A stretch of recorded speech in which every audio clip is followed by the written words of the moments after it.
Good morning friends, इडुसाला में आपका स्वागत है। हम लोग इस वीडियो में समसामयिक घटना चक्र का दृष्टि 2021 जो करेंट अफेयर आया है इसका डिस्कशन करेंगे। यह वार्षिक संकलन है, ठीक है। 30 सितंबर 2021 तक का पूरा घटना इसमें दिया हुआ है और ये जो सीरीज है ये 5 से 6 वीडियो में कंप्लीट हो जाएगा और 3 से 4 दिन में आपका ये करेंट अफेयर भी कंप्लीट हो जाएगा। तो चलिए स्टार्ट करते हैं। इसका फर्स्ट पार्ट है राष्ट्रीय परिदृश्य, ठीक है। तो राष्ट्रीय परिदृश्य का फर्स्ट जो देखते हैं, राज्य खाद्य सुरक्षा सूचकांक जारी किया गया है 2020-21। तो ये जो सूचकांक है भारतीय खाद्य सुरक्षा और मानक प्राधिकरण food safety and standards authority of India फसाई के द्वारा की राज्य खाद्य सुरक्षा सूचकांक को जारी किया गया है फसाई के द्वारा, ठीक है। इस सूचकांक को पहली बार वर्ष 2019 में विश्व खाद्य सुरक्षा दिवस के अवसर पर जारी किया गया था, जो 7 जून को मनाया जाता है क्या, विश्व खाद्य सुरक्षा दिवस, ठीक है। और देखा जाए तो ये तीसरा है, ये अपने क्रम में 2020-21 का जो सूचकांक है वो तीसरा है। और इसमें देख लेते हैं कि इसमें शामिल मूल्यांकन जो किया जाता है किस आधार पे किया जाता है। तो ये आधार है मानव संसाधन और संस्थागत आंकड़े, अनुपालन, प्रशिक्षण और क्षमता निर्माण, खाद्य परीक्षण, आधारभूत संरचना एवं निगरानी और उपभोक्ता सशक्तिकरण, ठीक है। तो ये इसका आधार है जारी करने का।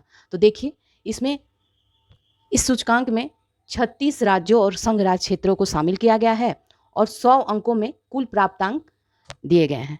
तो सबसे फर्स्ट में है कुल प्राप्तांकों के आधार पर शीर्ष 3 बड़े राज्य देखें तो ये गुजरात है, केरल है और तमिलनाडु है। तो गुजरात को 72 अंक मिला है, केरल को 70 और तमिलनाडु को 64 अंक मिला है। छोटे राज्यों में अगर देखें तो शीर्ष स्थान गोवा का है, उसको 63 स्थान मिले हैं, ठीक है।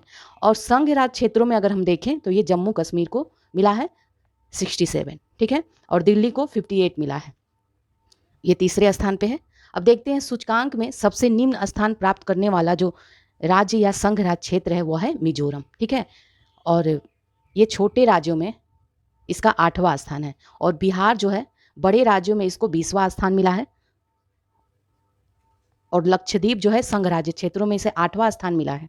लेकिन इसमें देखें तो उत्तर प्रदेश को कितना मिला है प्राप्तांक, इसका 59 है और इसे 5वां स्थान प्राप्त हुआ है बड़े राज्यों में, ठीक है। आगे देखते हैं, नेक्स्ट है रेल कौशल विकास योजना, ठीक है। रेल कौशल विकास योजना का आरंभ किया गया है किस लिए देखते हैं। तो रेल कौशल विकास योजना भारत के बेरोजगार युवाओं की रोजगार क्षमता और उद्यमिता बढ़ाने के उद्देश्य से विभिन्न व्यवसायों में तकनीकी प्रशिक्षण प्रदान करने के लिए यह कौशल विकास कार्यक्रम है। और इसमें क्या हुआ है इस बार ये देख लीजिए। तो 2021 को रेल संचार इलेक्ट्रॉनिक्स एवं सूचना प्रौद्योगिकी मंत्री अश्वनी वैष्णव द्वारा रेल कौशल विकास योजना का शुरुआत किया गया है, ठीक है। और ये योजना जो है प्रधानमंत्री कौशल विकास योजना के तत्वाधान में प्रारंभ की गई है। इस योजना के तहत 3 वर्ष की अवधि में 50,000 युवाओं को प्रशिक्षण प्रदान किया जाएगा, ठीक है। प्रारंभ में 1,000 युवाओं या उम्मीदवारों को प्रशिक्षण प्रदान किया जाएगा जो अप्रेंटिस अधिनियम 1961 के तहत प्रशिक्षुओं को प्रदान किए जाने वाले प्रशिक्षण के अतिरिक्त होगा। यह प्रशिक्षण देखा जाए तो 4 ट्रेंड हो, इलेक्ट्रीशियन, वेल्डर, मशीनिस्ट और फिटर में प्रदान किया जाएगा और इसमें 100 घंटे का बुनियादी प्रशिक्षण शामिल होगा, ठीक है। और प्रशिक्षण जो होगा निःशुल्क होगा। प्रशिक्षण हेतु पात्रों का चयन मैट्रिक में प्राप्त अंकों के आधार पर किया जाएगा और देखा जाए तो इस प्रशिक्षण में 18 से 35 आयु वर्ग के उम्मीदवार होंगे पात्र। और इस योजना का जो nodal agency Banaras locomotive works है, ठीक है। अब आगे देखते हैं, यह देश भर में 75 रेलवे प्रशिक्षण संस्थानों को चिन्हित किया गया है इसके लिए, ठीक है। अब आगे बढ़ते हैं, नेक्स्ट योजना देखते हैं। नेक्स्ट टॉपिक जो है वो देखते हैं, भारत में अपराध 2020 के आंकड़े देखते हैं। तो राष्ट्रीय अपराध रिकॉर्ड ब्यूरो द्वारा भारत में अपराध रिपोर्ट का प्रथम संस्करण 1953 में किया गया था और इसी के क्रम में नवीनतम भारत का अपराध रिपोर्ट जारी किया गया है। तो एनसीआरबी ने भारत में अपराध 2020 शीर्षक से रिपोर्ट को जारी किया है और श्रृंखला में देखा जाए तो ये 68वां संस्करण है और इसमें 1 जनवरी से 31 दिसंबर 2020 के दौरान जो अपराध हुए हैं उनको संदर्भित किया गया है और बताया गया कि भारत में 2020 में कुल 66,01,285 संज्ञेय अपराध के रूप में पंजीकृत किए गए हैं, ठीक है। और अपराधों के पंजीकरण में 2019 की तुलना में 2020 में 28% की इसमें वृद्धि दर्ज करी गई है। और देखा जाए तो वर्ष 2020 में 50,035 मामले साइबर अपराध के दर्ज किए गए हैं, जो 2019 की तुलना में 11.8% अधिक है। ठीक है, 2020 में 11.8% अधिक दर्ज किए गए हैं। अब देखते हैं इंडिया जस्टिस रिपोर्ट 2020। ठीक है, तो इंडिया जस्टिस रिपोर्ट के अंतर्गत पुलिस, न्यायपालिका, कारागार और कानूनी सहायता पर भारत के राज्यों की रैंकिंग जारी की जाती है। और India justice report Tata trust द्वारा जारी की जाती है। ठीक है, और इंडिया जस्टिस रिपोर्ट का प्रथम संस्करण जो आया था वो नवंबर 2019 में जारी किया गया था। और इस बार देखा जाए तो 2020 के अंतर्गत तो इंडिया जस्टिस रिपोर्ट जो 2021 है वो द्वितीय इंडिया जस्टिस रिपोर्ट है, 2020 के शीर्षक से जारी किया गया है। और इसके अंतर्गत देखा जाए तो 18 बड़े एवं मध्यम आकार के राज्यों में देखा जाए तो प्रथम स्थान है महाराष्ट्र का। ठीक है, तो सबसे पहले जो स्थान है, प्रथम स्थान महाराष्ट्र का है इसमें। और इसमें उत्तर प्रदेश का स्थान अगर देखा जाए तो 18वां है, और इसका स्कोर कितना है 3.15 इसका स्कोर है। और छोटे राज्यों में अगर देखा जाए तो ये प्रथम स्थान त्रिपुरा का है। ठीक है, तो बड़े राज्यों में महाराष्ट्र है और छोटे राज्यों में त्रिपुरा है, और उत्तर प्रदेश का जो स्थान है वो 18वां है। ठीक है, आगे बढ़ते हैं अब लोग। नेक्स्ट देखते हैं स्वच्छ सर्वेक्षण ग्रामीण 2021 जारी किया गया है। तो ये देखते हैं इसके बारे में थोड़ा कि सार्वभौमिक स्वच्छता कवरेज प्राप्त करने के उद्देश्य से प्रधानमंत्री नरेंद्र मोदी ने 2 अक्टूबर 2014 को स्वच्छ भारत मिशन लॉन्च किया था। और इस मिशन के 2 उप मिशन स्वच्छ भारत मिशन ग्रामीण था और स्वच्छ भारत मिशन शहरी था। तो जो स्वच्छ भारत मिशन ग्रामीण होता है वो जल शक्ति मंत्रालय के द्वारा, और जो स्वच्छ भारत मिशन शहरी होता है वो आवासन एवं शहरी कार्य मंत्रालय के द्वारा प्रशासित किया जाता है। ये तो आपको पता ही होगा। और फिलहाल जो अभी के लिए है वो है कि स्वच्छ भारत मिशन ग्रामीण के अंतर्गत देखा जाए तो इसके अंतर्गत स्वच्छ सर्वेक्षण ग्रामीण 2021 लॉन्च किया गया है। और तो इसमें जो है देश में ओडीए प्लस गतिविधियों में तेजी लाने के उद्देश्य से इस सर्वेक्षण को पेयजल एवं स्वच्छता विभाग द्वारा संचालित किया जाएगा। तो ओडीए प्लस क्या है मैं बता देती हूँ कि हम लोगों ने ओडीएफ की सफलता के बाद ओडीए प्लस दौर में चल रहे हैं। तो इसमें जो अब क्या है गतिविधियों को तेजी लाने के उद्देश्य से पेयजल एवं स्वच्छता विभाग द्वारा इसका संचालन किया जाएगा। ठीक है, इसके आगे देखते हैं जो इंपॉर्टेंट तथ्य वही आपको बताए जाएंगे ताकि जो गार्बेज हो उससे आपके टाइम को बचाया जा सके। ठीक है, तो आपका टाइम इंपॉर्टेंट है इसलिए इसमें जो इंपॉर्टेंट है वही चीज़ें आपको पढ़ाई जा रही है। ओके, तो इसमें देखते हैं तो इसमें क्या है 2021 में नए तत्वों को जो शामिल किया गया वो तत्व देख लीजिए। ठोस तरल प्लास्टिक अपशिष्ट का आकलन किया जाएगा, मल अपशिष्ट प्रबंधन व्यवस्थाएं की जाएगी, और मासिक धर्म संबंधी स्वच्छता पर जागरूकता तथा मासिक धर्म संबंधी अपशिष्ट के लिए प्रबंधन एवं निपटान व्यवस्था का संचालन किया जाएगा। ठीक है, अब आते हैं स्वच्छ आइकॉनिक स्थल देखते हैं। तो 2021 को जल शक्ति मंत्रालय द्वारा स्वच्छ भारत मिशन की स्वच्छ आइकॉनिक स्थल पहल के चरण 4 के अंतर्गत 12 स्थलों की पहचान की गई है। और ये जो 12 स्थल है ये है अजंता की गुफाएं महाराष्ट्र में, सांची स्तूप मध्य प्रदेश, कुंभलगढ़ किला एमपी में, जैसलमेर किला राजस्थान, रामदेवरा है जैसलमेर राजस्थान में, गोलकुंडा का किला हैदराबाद तेलंगाना में, सूर्य मंदिर कोणार्क उड़ीसा में, रॉक गार्डन चंडीगढ़, और डल झील है श्रीनगर जम्मू कश्मीर में, बांके बिहारी मंदिर मथुरा उत्तर प्रदेश में, और आगरा का जो किला आगरा उत्तर प्रदेश में, और 12वां स्थल है कालीघाट मंदिर पश्चिम बंगाल में। तो इन 12 स्थल का चयन किया गया है। ठीक है, चलिए अब आगे देखते हैं। आगे क्या है सुजलाम अभियान। तो 25 अगस्त 2021 को आज़ादी का अमृत महोत्सव के अंग के रूप में जल शक्ति मंत्रालय के द्वारा सुजलाम अभियान का शुभ आरंभ किया गया है।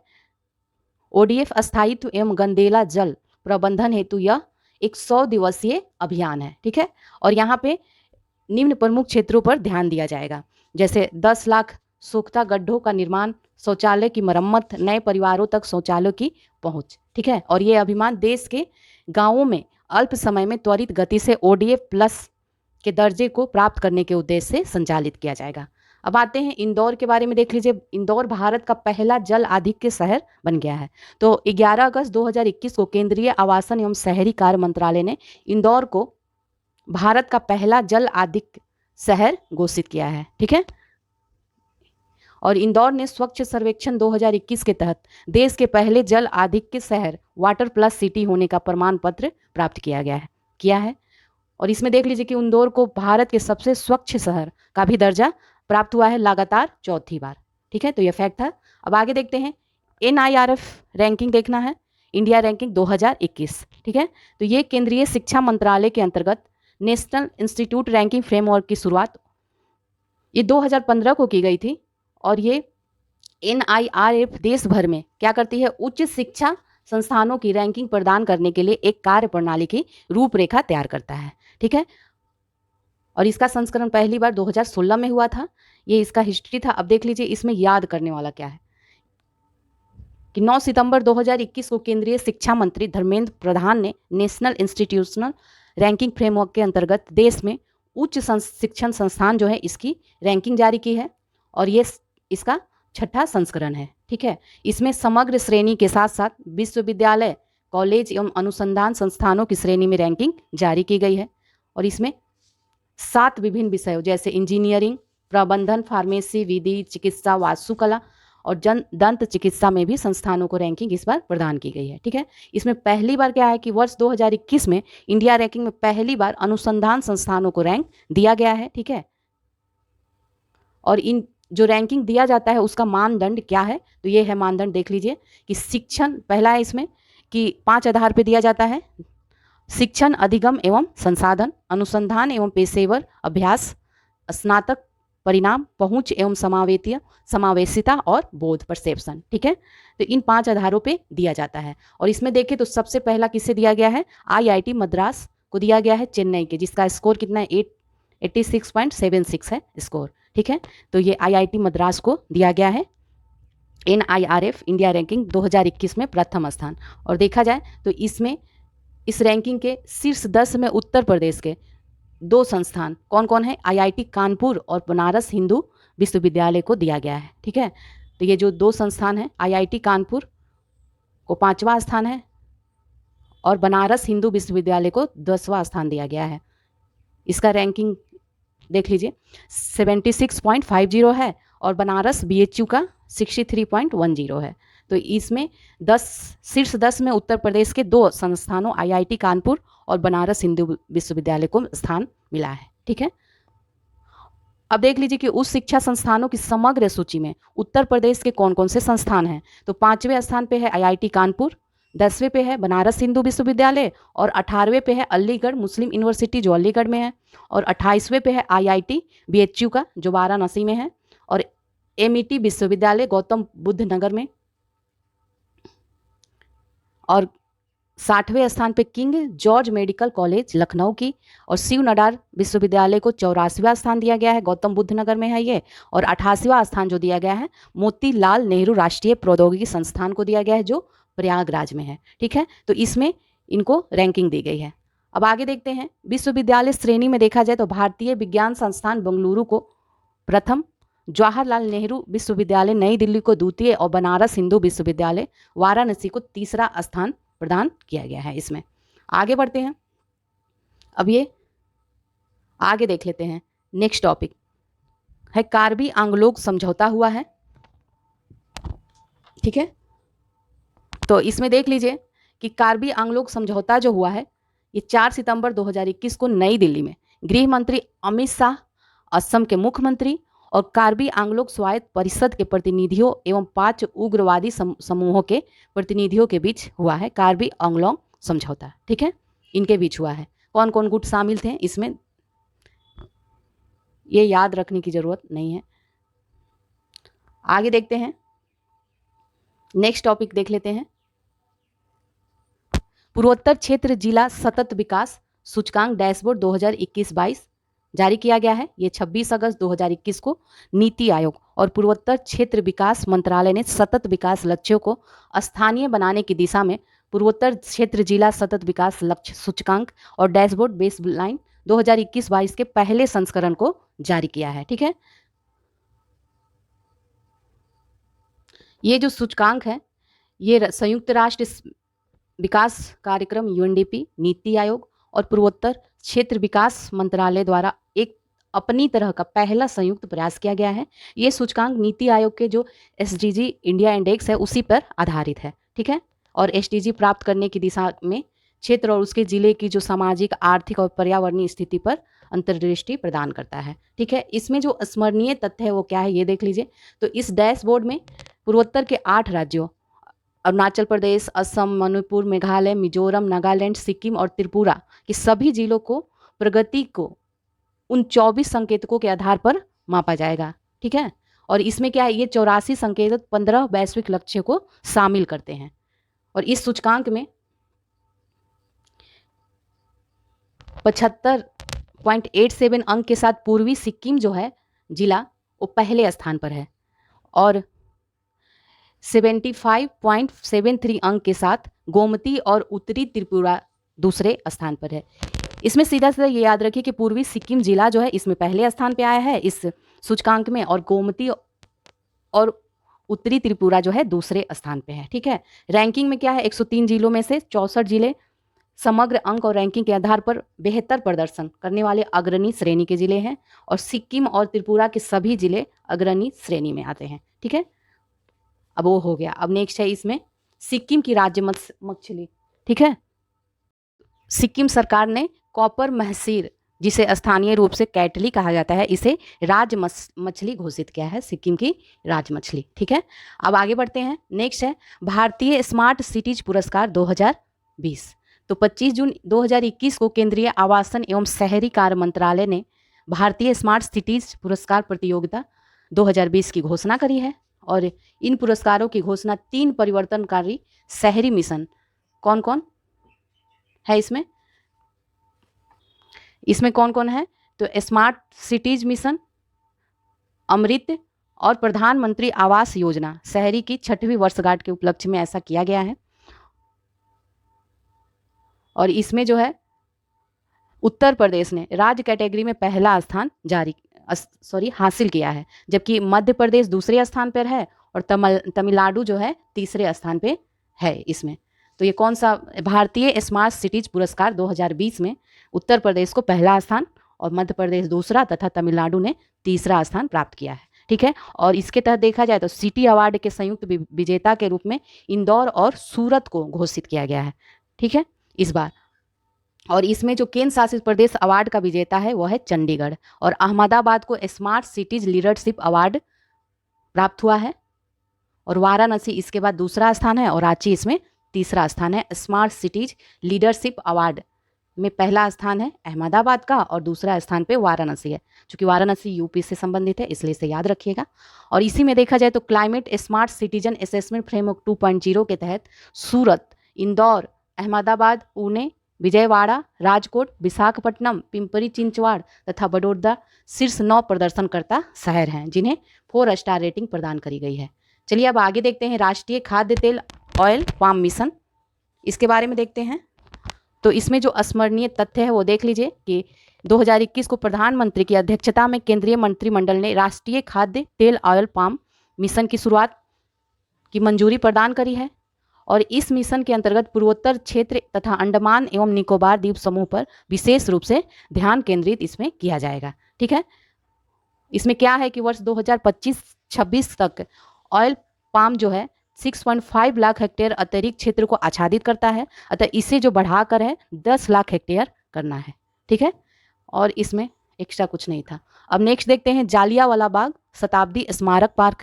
तो जालियांवाला बाग राष्ट्रीय स्मारक पार्क, इसके बारे में थोड़ा जान लीजिए कि जालियांवाला बाग राष्ट्रीय स्मारक अधिनियम 1951 के माध्यम से जालियांवाला बाग को एक राष्ट्रीय स्मारक घोषित किया गया था, और इस स्मारक का जो प्रबंधन है जालियांवाला बाग राष्ट्रीय स्मारक ट्रस्ट को दिया गया है, उसी के द्वारा किया जाता है।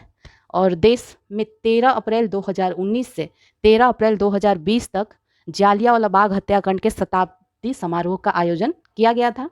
और इसी में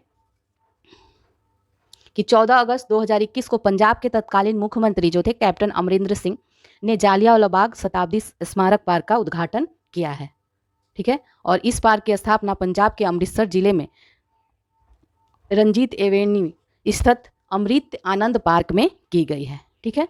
इस शताब्दी स्मारक के तहत सफ़ेद संगमरमर के 5 स्तंभों का निर्माण किया गया है।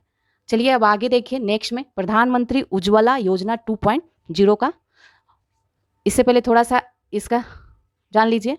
1 मई 2016 को स्वच्छ ईंधन बेहतर जीवन के नारे के साथ प्रधानमंत्री उज्ज्वला योजना का शुभारंभ किया गया था बलिया उत्तर प्रदेश से। और इसका क्या उद्देश्य था कि पारंपरिक ईंधनों जैसे लकड़ी, कोयला, उपले इत्यादि का उपयोग करने वाले ग्रामीण एवं वंचित वर्ग के परिवारों को स्वच्छ ईंधन जैसे एलपीजी उपलब्ध करवाना था। ठीक है, तो अब क्या किया गया है, 2.0 शुरू किया गया है। तो इसके बारे में देख लीजिए कि उज्ज्वला जो 2.0 का शुभारंभ किया गया है उत्तर प्रदेश के महोबा जिले से किया गया है वर्चुअल रूप से। और वित्तीय वर्ष 2021-22 के केंद्रीय बजट में PMUY योजना जो है इसके तहत 1 करोड़ अतिरिक्त एलपीजी कनेक्शन वितरण की घोषणा की गई है। ठीक है, अब इसके तहत कम आय वाले उन परिवारों को आच्छादित किया जाएगा जिन्हें पहले चरण के तहत शामिल नहीं किया गया था, और इसके तहत लाभार्थियों को पहला रिफिल और चूल्हा निःशुल्क प्रदान किया जाएगा 2.0 के तहत। ठीक है, तो ये हो गया। अब नेक्स्ट पे आते हैं विश्व जैव ईंधन दिवस। ठीक है, तो प्रतिवर्ष 10 अगस्त को विश्व जैव ईंधन दिवस मनाया जाता है। और उद्देश्य क्या है इसको मनाने का, ये पता ही है कि पारंपरिक जीवाश्म ईंधनों के विकल्प के रूप में गैर जीवाश्म ईंधनों के महत्व के प्रति जागरूकता पैदा करना इसका उद्देश्य है। तो कुल मिला के इसमें 10 अगस्त को विश्व जैव ईंधन दिवस मनाया जाता है, ये याद रखिएगा। अब नेक्स्ट है शून्य अभियान क्या है। तो शून्य अभियान 15 सितंबर 2021 को नीति आयोग ने RMI एवं RMI इंडिया के साथ शून्य अभियान की शुरुआत करी है।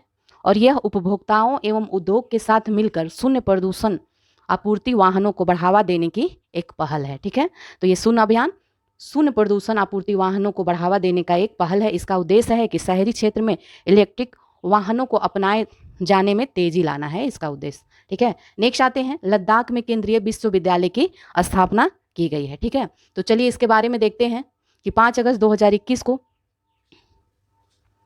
लोकसभा द्वारा केंद्रीय विश्वविद्यालय विधेयक संशोधन 2021 पारित कर दिया गया है। और 6 अगस्त को यह राज्यसभा में और 12 अगस्त को राष्ट्रपति की मंजूरी के बाद अधिनियम बन गया है। तो इसमें क्या है कि 2021 के अंतर्गत क्या है कि केंद्रीय विश्वविद्यालय संशोधन अधिनियम 2021 के अंतर्गत केंद्र शासित प्रदेश लद्दाख में एक केंद्रीय विश्वविद्यालय की स्थापना का प्रावधान किया गया है। और इस विश्वविद्यालय का नाम सिंधु केंद्रीय विश्वविद्यालय होगा। और यह देश का पहला ऐसा केंद्रीय विश्वविद्यालय है जिसका नाम किसी नदी यानी कि सिंधु नदी के नाम पर रखा गया है, या किसी नदी के नाम पे। ठीक है,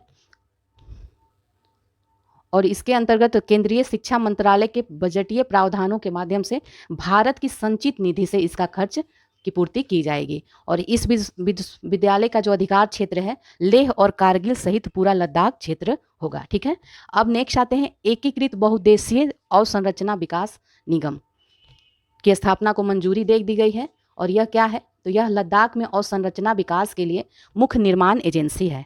ठीक है, यह निगम लद्दाख में पर्यटन एवं परिवहन उद्योग के विकास के लिए आधारभूत ढांचे का निर्माण करता है। और साथ ही स्थानीय उत्पादों एवं हस्तशिल्प उद्योगों का प्रोत्साहन देने के लिए विपणन सुविधाओं का भी विकास एवं विस्तार करने में महत्वपूर्ण भूमिका निभाता है। ठीक है, निभाएगा। चलिए आगे देखते हैं। अब नेक्स्ट है उमलिंग ला दर्रा विश्व की सबसे ऊंची मोटर योग सड़क का निर्माण किया जा रहा है। ठीक है, तो अभी तक जो विश्व की सबसे ऊंची मोटर योग सड़क का विश्व रिकॉर्ड था वो था बोलीविया की एक सड़क के नाम दर्ज था। उसका नाम था क्या कि बोलीविया में जो ज्वालामुखी उतुरुंकी से होकर जाने वाली सड़क थी उसे दर्जा ये प्राप्त था। लेकिन अब क्या है कि 4 अगस्त 2021 को जारी एक प्रेस विज्ञप्ति के अनुसार सीमा सड़क संगठन BRO ने पूर्वी लद्दाख में उमलिंग ला दर्रे पर मोटर वाहन संचालन योग सड़क का निर्माण कर विश्व में एक नया कीर्तिमान स्थापित किया है। ठीक है, और इसकी 19,300 फीट की ऊंचाई पर यह स्थित विश्व की सबसे ऊंची मोटर योग सड़क है। इस सड़क का निर्माण 2017 से ही प्रारंभ हुआ था। और इस सड़क का जो निर्माण हिमांग प्रोजेक्ट के तहत किया गया है। और वह 52 किलोमीटर लंबी डामरीकृत रोड है। ठीक है, उमलिंग लाटॉप से होकर गुजरने वाली यह सड़क लद्दाख के चिसुमले एवं देमचोक गांवों को आपस में जोड़ती है। ठीक है, तो इसकी ऊंचाई और याद रखिएगा। अब आगे बढ़ते हैं। प्रोजेक्ट हिमांग क्या है, तो लद्दाख में जो सड़क और संरचना विकास के लिए प्रोजेक्ट हिमांग को सीमा सड़क संगठन के द्वारा लॉन्च किया गया है। ये सड़क निर्माण कार्य करता है। नेक्स्ट देखते हैं। अब इसी में थोड़ा देख लीजिए कि पैन अमेरिकन हाईवे जो है विश्व की सबसे लंबी मोटर योग सड़क है। ठीक है, तो ये सबसे लंबी है और वो जो स्थापित हो रहा है उमलिंग, ये सबसे ऊंचाई पर स्थित है। ठीक है, इसको याद रखिएगा। आगे बढ़ते हैं। लद्दाख का राज्य पशु एवं राज पक्षी घोषित किया गया है। तो देख लीजिए, हिम तेंदुओं को राज्य पशु और काली गर्दन वाले सारस को राज्य पक्षी घोषित किया गया है। तो लद्दाख का जो राज्य पशु है वो हिम तेंदुआ है और राज्य पक्षी जो है काली गर्दन वाली सारस को घोषित किया गया है। ठीक है, ये जम्मू कश्मीर का भी काली गर्दन वाला सारस राज्य पक्षी था पहले। ठीक है, आगे बढ़ते हैं। 23 अक्टूबर को विश्व हिम तेंदुआ दिवस मनाया जाता है, इसको याद रखिएगा।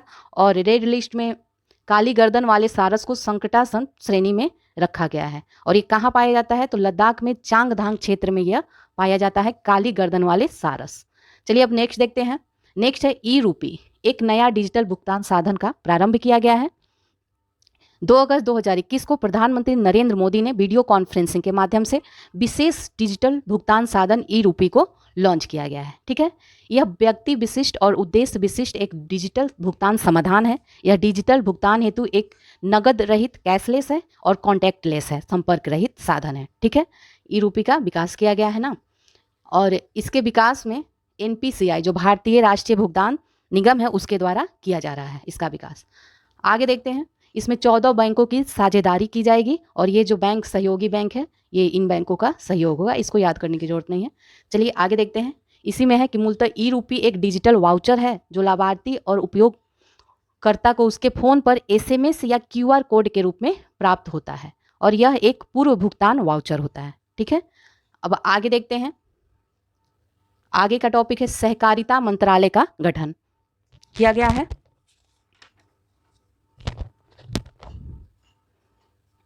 छह जुलाई 2021 को केंद्र सरकार ने सहकार से समृद्धि के विजन को साकार करने के लिए सहकारिता मंत्रालय का गठन किया गया है और इसकी घोषणा वित्त मंत्री ने किया था। 2021-22 का जो बजट था उसमें किया था और इसकी स्थापना कर दी गई है। इस नए मंत्रालय का देखा जाए तो जो कार्यभार है अमित शाह कैबिनेट मंत्री को सौंपा गया है और जो BL वर्मा है इनको सहकारिता मंत्रालय में राज्य मंत्री नियुक्त किया गया है। ओके, चलिए आगे देखते हैं अब कि अंतर्राष्ट्रीय सहकारिता दिवस प्रतिवर्ष जुलाई माह में प्रथम शनिवार को मनाया जाता है और 2021 में देखा जाए तो 3 जुलाई को अंतर्राष्ट्रीय सहकारिता दिवस का आयोजन किया गया। ठीक है, इसको आप जान गए। अब नेक्स्ट आते हैं लोक उद्यम विभाग। तो लोक उद्यम विभाग जो है 6 जुलाई 2021 को एक अधिसूचना के माध्यम से लोक उद्यम विभाग को भारी उद्योग एवं लोक उद्यम मंत्रालय से निकालकर वित्त मंत्रालय में जोड़ दिया गया है। तो अब लोक उद्यम विभाग जो है वित्त मंत्रालय में इसे जोड़ दिया गया है। अब वित्त मंत्रालय के अंतर्गत 6 भाग हैं, 6 विभाग हो गए हैं। ये देख लीजिए कौन कौन सा। आर्थिक कार्य विभाग, व्यय विभाग, राजस्व विभाग, निवेश और लोक संपत्ति प्रबंधन विभाग, वित्तीय सेवाएं विभाग, लोक उद्यम विभाग। तो इसको कहाँ से निकाल कर? तो लोक उद्यम भारी उद्योग एवं लोक उद्यम मंत्रालय से निकालकर इसे वित्त मंत्रालय में जोड़ दिया गया है। ठीक है, अब भारी उद्योग एवं लोक उद्यम मंत्रालय भारी उद्योग मंत्रालय के नाम से जाना जाएगा। अब आगे देखते हैं अखिल भारतीय उच्च शिक्षा सर्वेक्षण 2019-20 के बारे में। तो सबसे पहले 2010-11 के आंकड़ों के आधार पर पहला अखिल भारतीय उच्च शिक्षा सर्वेक्षण 2011 में जारी किया गया था। ठीक है, अभी जो जारी किया गया है 10 जून 2021 को केंद्रीय शिक्षा मंत्रालय ने अखिल भारतीय उच्च शिक्षा सर्वेक्षण 2019-20 जारी किया है और ये श्रृंखला में 10वां है। ठीक है, तो ये 10वां जारी किया गया है। इसमें देख लीजिए कि कि कुल नामांकन जो है उस शिक्षा में जो कुल नामांकन है, टोटल इनरोलमेंट जो है वर्ष 2018-19 के तुलना में 3.04% 2019-20 में बढ़ गया है। ठीक है, तो 2018-19 की अपेक्षा 2019-20 में 3.04% की वृद्धि हुई है उच्च शिक्षा में कुल नामांकन जो होता है। ठीक है, और इसमें देखा जाए तो महिलाओं की संख्या में 49% की वृद्धि हुई है। तो 2018-19 में जो कुल नामांकन था वो 3.74 करोड़ था और अब कितना है? तो अब 3.85 करोड़ है। ठीक है, आगे बढ़ते हैं। तो भारत में छात्रों के सबसे अधिक नामांकन के मामले कहाँ? तो उत्तर प्रदेश ने इसमें प्रथम स्थान हासिल किया है और इसके बाद महाराष्ट्र और तमिलनाडु का स्थान है। तो सबसे ज़्यादा उच्च नामांकन जो है उत्तर प्रदेश को मिला है। इसमें देखा जाए तो वर्ष 2014-15 के 24.3% के मुकाबले 2019-20 में 27.1% रहा। ये GR अनुपात है उच्च शिक्षा में नामांकित पात्र आयु वर्ग के छात्रों का जो प्रतिशत है वो 2019-20 में 27.1% रहा। उच्च शिक्षा में संलग्न संस्थानों की कुल संख्या के संदर्भ में भी उत्तर प्रदेश का प्रथम स्थान है, याद रखिएगा। और 8985 यहाँ पे संस्थान हैं पहले स्थान पे, और इसके बाद महाराष्ट्र और कर्नाटक का है। अब इसमें देखा जाए कि अखिल भारतीय स्तर पर 2019-20 में उच्च शिक्षा में छात्र शिक्षक अनुपात जो देखा जाए तो ये 26 है। तो जो छात्र शिक्षक अनुपात है 2019-20 का वो 26 है। अब आगे बढ़ते हैं। अब देख लीजिए कि उस शिक्षा में विदेशी छात्रों का प्रतिनिधित्व सबसे ज़्यादा किसका है। उस शिक्षा में विदेशी छात्रों का प्रतिनिधित्व में सबसे ज़्यादा जो है नेपाल का प्रतिशत है 28.1%, और फिर अफगानिस्तान, बांग्लादेश, भूटान और सूडान का है। आगे देखते हैं कि भारत में कॉलेजों की संख्या में शीर्ष 8 राज्य में उत्तर प्रदेश, महाराष्ट्र, कर्नाटक, राजस्थान, आंध्र प्रदेश, तमिलनाडु, मध्य प्रदेश और गुजरात का है। तो शीर्ष राज्य में ये सभी 8 हैं। अब आगे देखते हैं, नेक्स्ट है CEO वाटर मैंडेट। तो ये देख लीजिए क्या है। पहले CEO वाटर मैंडेट जो है सार्वजनिक निजी भागीदारी वाली एक अद्वितीय पहल है जो जल संबंधी वैश्विक चुनौतियों के समाधान हेतु व्यापारिक नेतृत्वकर्ता को एक मंच पर लाती है, और इसकी स्थापना जो UN ग्लोबल कॉम्पैक्ट के द्वारा 2007 में की गई थी। अब इसमें देख लीजिए कि याद करने वाला क्या है। तो 4 जून 2021 को भारत की सबसे बड़ी विद्युत उत्पादक कंपनी NTPC जो है, NTPC लिमिटेड ने CEO वाटर मैंडेट की हस्ताक्षरकर्ता ये बन गया है। तो याद रखिएगा कि NTPC limited CEO water mandate की हस्ताक्षरकर्ता ये बन गई है, इसलिए ये चर्चा में है। और इसके साथ ही और 2 कंपनियां हैं। ये कौन कौन है। जल जो जयपुर राजस्थान की है, और सृष्टि लाइफ साइंस ये वडोदरा गुजरात की है। तो ये दोनों भी 2021 में ही हस्ताक्षरकर्ता बन गई है। तो इसके अनुसार अब देखा जाए तो विश्व की कुल 203 कंपनियों का अब समर्थन CEO वाटर मैंडेट को प्राप्त है। ठीक है, आगे देखते हैं। ये भारत की कंपनियां दी हुई हैं जो इस हस्ताक्षरकर्ता में भाग ली हैं, लेकिन मेनली रूप से ये 3 कंपनियां जो NTPC, एक जल और सृष्टि लाइफ साइंस है, जो जिन्होंने 2021 में इस पे हस्ताक्षर किया है, ये इंपॉर्टेंट है। और आप जानते हैं कि NTPC जो है विद्युत के क्षेत्र में है, एक जल जो है जल के लिए है, और सृष्टि लाइफ साइंस है जो पेय पदार्थ बनाती है। ठीक है, अब NTPC के बारे में कुछ तथ्य है, देख लेते हैं। तो NTPC ऊर्जा सघन लक्ष्यों की घोषणा।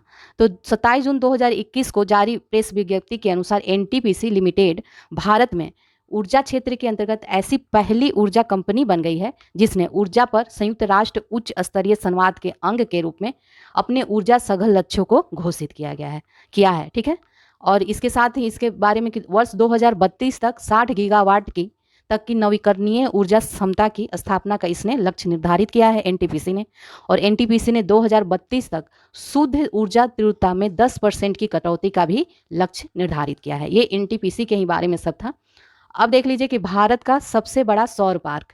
तो 12 जुलाई 2021 को नवीन एवं नवीकरणीय ऊर्जा मंत्रालय ने NTPC रिन्यूएबल एनर्जी लिमिटेड को गुजरात स्थित कच्छ के रन में एक सौर पार्क की स्थापना की मंजूरी दी है, और यह भारत का सबसे बड़ा सौर पार्क होगा जिसकी क्षमता कितनी होगी 4750 मेगावाट होगी। ठीक है, और इसकी जो बनाने के लिए NTPC रिन्यूएबल को दिया गया है। इस पार्क से व्यावसायिक स्तर पर क्या किया जाएगा, हरित हाइड्रोजन के उत्पादन की योजना है। ओके, ये भी देख लीजिए 13 जुलाई 2021 को NTPC रिन्यूएबल एनर्जी लिमिटेड ने केंद्र शासित प्रदेश लद्दाख के साथ देश की प्रथम हरित हाइड्रोजन परिवहन परियोजना की स्थापना हेतु समझौता ज्ञापन पर हस्ताक्षर किया है। तो NTPC ने केंद्र शासित प्रदेश लद्दाख में, और इससे पहले आपने देखा कि गुजरात का सौर पार्क, और आगे भी जो विशाखापट्टनम आंध्र प्रदेश में स्थित सिमहाद्री ताप विद्युत संयंत्र के जलाशय पर भारत के सबसे बड़े जो तैरते सौर ऊर्जा संयंत्र की स्थापना है वो भी NTPC ने किया है, और इसका जो क्षमता है 10 मेगावाट है। इसके अतिरिक्त तेलंगाना के जो रामागुंडम में NTPC द्वारा 100 मेगावाट के तैरते सौर ऊर्जा संयंत्र की स्थापना की जा रही है। ये सभी NTPC के बारे में बता रहे हैं कि NTPC के द्वारा ही इनकी स्थापना की जा रही है। ठीक है, अब NTPC रिन्यूएबल क्या है, तो यह NTPC के 100% स्वामित्व वाली एक अनुषंगी इकाई है। ठीक है, अब आगे बढ़ते हैं। आगे शीर्षक है तृतीय सतत विकास लक्ष्य भारत सूचकांक और डैशबोर्ड 2020-21। तो 3 जून 2021 को तीसरा सतत विकास लक्ष्य भारत सूचकांक और डैशबोर्ड 2020-21 नीति आयोग द्वारा जारी किया गया है। ठीक है, और इसमें क्या है कि सतत विकास लक्ष्य भारत सूचकांक 3.0 जो है, इसके तहत 16 SDGs में प्रदर्शन के आधार पर राज्यों और केंद्र शासित प्रदेशों को रैंक प्रदान की गई है और इस रिपोर्ट में 115 संकेतकों का प्रयोग किया गया है। ठीक है, जो 16 SDG के 17 उपलक्ष्य को आसादित करते हैं। ठीक है, इसमें क्या है, राज्यों और केंद्र शासित प्रदेशों को उनके SDG भारत सूचकांक स्कोर के आधार पर निम्नलिखित तरीके से वर्गीकृत किया जाता है। जैसे आकांक्षी जो होगा, आकांक्षी के 0 से 49 अंक जो पाएगा उसे आकांक्षी के अंतर्गत, अच्छा प्रदर्शन 50 से 64 के अंक जो पाएंगे वो अच्छा प्रदर्शन, 65 से 99 अंक पाने वाले अग्रणी में और 100 अंक पाने वाले लक्ष्य प्राप्तकर्ता में माना जाता है। ठीक है, तो इस रिपोर्ट में भारत का जो संयुक्त स्कोर है वो 66 रहा, जबकि 2019 के SDG में यह 60 था। ठीक है, और इसमें देखा जाए कि 2021 में उत्तराखंड, गुजरात, महाराष्ट्र, मिजोरम ये सभी जो हैं ये अग्रणी की श्रेणी में पहुंच गए हैं। ठीक है, इस सूचकांक में राज्यों की जो संयुक्त रैंकिंग है उसमें केरल को सबसे प्रथम स्थान मिला है, इसका स्कोर कितना है, 75 है। उसके बाद हिमाचल प्रदेश और तमिलनाडु दोनों का स्कोर दूसरे स्थान पे, 74 स्कोर है, दूसरे स्थान पे हैं। तो पहले स्थान पे कौन है संयुक्त रैंकिंग में, केरल है जो 75 स्कोर के साथ है, और हिमाचल प्रदेश और तमिलनाडु जो है दोनों दूसरे स्थान पे हैं 74 के साथ। ठीक है, तो ये शीर्ष राज्य है, केरल पहले स्थान पे, हिमाचल प्रदेश, तमिलनाडु दूसरे स्थान पे, आंध्र प्रदेश, गोवा, कर्नाटक, उत्तराखंड ये चौथे स्थान पे हैं, सिक्किम 8वें स्थान पे और महाराष्ट्र 9वें स्थान पे था। अब इसमें देख लीजिए कि शीर्ष राज्य तो देख लिया, अब देख लीजिए अंतिम 5 राज्य कौन है। तो बिहार जो है 28 रैंक पाया है 52 स्कोर के साथ। झारखंड जो है इतना जानने की जरूरत नहीं है, आप बिहार का एक देख लीजिए क्योंकि कुछ लोग बिहार वाले होंगे, बिहार के एग्जाम वाले भी हो सकते हैं। और ये एक देख लीजिए अरुणाचल प्रदेश, मेघालय, राजस्थान, इसका स्कोर कितना आया है अंतिम 5 राज्यों में 60 स्कोर के साथ 22वें रैंक पे ये हैं। ठीक है, सबसे लास्ट में बिहार है 28वें पे। अब नेक्स्ट आते हैं कि केंद्र शासित प्रदेशों में प्रदर्शन देखते हैं, तो सबसे फर्स्ट रैंक पे है 79 स्कोर के साथ चंडीगढ़। ठीक है, अब राज्यों का प्रदर्शन में देख लीजिए कि आकांक्षी में अभी कोई राज्य नहीं है। अच्छा प्रदर्शन जो कि 50 से 64 अंक जिसको मिला है, अच्छा प्रदर्शन जो परफॉर्मर है उसमें ही यूपी और बिहार है। उत्तर प्रदेश और बिहार को अच्छा प्रदर्शन वाले में अंक मिला है। ठीक है, और लक्ष्य प्राप्त करता जो 100 अंक है वो भी किसी को नहीं मिला है। और बाकी अग्रणी में केरल है, हिमाचल प्रदेश है, ये सभी जो साउथ वेस्ट वाले हैं। चलिए आगे अब देखते हैं, केंद्र शासित प्रदेशों में भी यही हाल है, आकांक्षी में कोई नहीं है, लक्ष्य प्राप्तकर्ता में भी कोई नहीं है, और अच्छा प्रदर्शन में केवल दादर एवं नागर हवेली और दमन दीव को दिया गया है। ठीक है, मेनली रूप से आप ये याद रखिएगा कि उत्तर प्रदेश अच्छा प्रदर्शन करने वाले में से है। आगे बढ़ते हैं, इसमें अब कुछ नहीं है। नए डिजिटल मीडिया दिशा निर्देश। तो भारत सरकार ने पहली बार 25 फरवरी 2021 को सूचना प्रौद्योगिकी कानून 2000 के अंतर्गत मध्यवर्ती दिशा निर्देश और डिजिटल मीडिया आचार संहिता प्रस्तावित की है, और ये 25 मई 2021 को लागू कर दिया गया है। तो 25 मई 2021 से ये लागू हो गया है, और ये आचार संहिता जो है सूचना प्रौद्योगिकी अधिनियम 2000 की धारा 87 के उपधारा 2 के खंड य और खंड य 6 द्वारा शक्तियों का प्रयोग करते हुए लाया गया है। ठीक है, इसमें मेनली रूप से देख लीजिए क्या स्मरणीय तथ्य है, तो इसको पूरा ही देख लीजिए कि WhatsApp, YouTube, Facebook, Instagram, Twitter आदि जो मध्यवर्ती के लिए आचार संहिता में यह प्रावधान किया गया है कि ये यथास्थिति अपनी वेबसाइट, मोबाइल आधारित अनुप्रयोग या दोनों पर किसी व्यक्ति द्वारा अपने कंप्यूटर संसाधनों तक पहुंच या उपयोग के लिए नियम और विनियम, प्राइवेसी नीति और उपयोगकर्ता करार को प्रकाशित करेंगे। ठीक है, इसके द्वारा अब इसे भी आप देख लीजिए कि मध्यवर्ती अपने उपभोगकर्ता को यह बताएंगे कि वह ऐसी किसी सूचना को होस्ट, प्रदर्शित, अपलोड, उपांतरित, प्रकाशित, प्रसारित, भंडारित एवं अपडेट नहीं करेंगे या साझा नहीं करेंगे जो किसी अन्य व्यक्ति से संबंध रखता है, जिसके प्रति उपभोगकर्ता के पास कोई अधिकार नहीं है, और अपमानजनक है, अश्लील है, कामोद्दीपक है, बाल यौन शोषण संबंधी है, किसी दूसरे व्यक्ति को की निजता को भंग करने वाली है, निंदाकारी है आदि, ये सभी हैं। बालक जो 18 वर्ष से कम है कि इसके लिए हानिकारक है, तो इनका ये प्रयोग नहीं करेंगे। ये कानून बना है, और इसमें क्या है कि मध्यवर्ती को अपने शिकायत अधिकारी का नाम और संपर्क ब्यौरे के साथ उस पूरे तंत्र का प्रकाशन अपनी वेबसाइट पर करना होगा जिसके जरिए किसी शिकायत का निवारण किया जाना है। ठीक है, शिकायत अधिकारी 24 घंटे के भीतर मामले को अभिस्वीकार करेगा और इसकी जो प्राप्ति की तारीख है से 15 दिनों के भीतर इसका निपटारा भी करेगा। ठीक है, तो ये सभी OTT के तहत अभी बनाए गए हैं। इसमें और भी प्रावधान है। मध्यवर्ती मुख्य अनुपालक की नियुक्ति करेगा जो अधिनियम और उसके अधीन बनाए गए नियमों का अनुपालन सुनिश्चित करने के लिए उत्तरदायी होगा। ठीक है, आचार संहिता डिजिटल मीडिया के लिए उक्त नियमों विनियमों और करार के अनुपालन को सुनिश्चित करने के अतिरिक्त कुछ विशेष प्रावधान भी है।